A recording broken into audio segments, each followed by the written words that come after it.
ay mo siyang quantity demand. So if mo siyang table sa demand.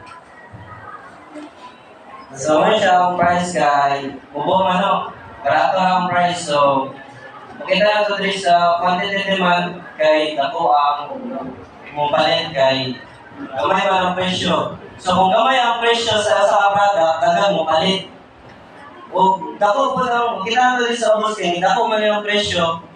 Diri sa quantity demand kay ni gamay ang kuan mo palit. No, so siya. Harvey, di ba na may five ka example sa factors affecting demand?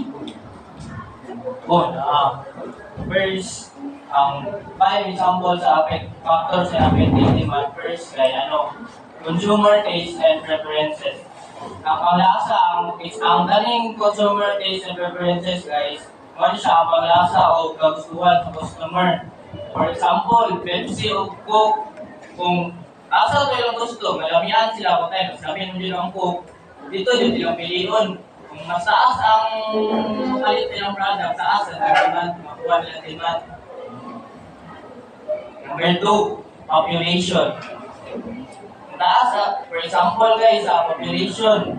Kung taas ang, kung mas daghan ang customer sa kung mas daghan ang customer, mas taas ang makuha na demand. Daghan ang population guys sa customer, taas ang makuha na demand.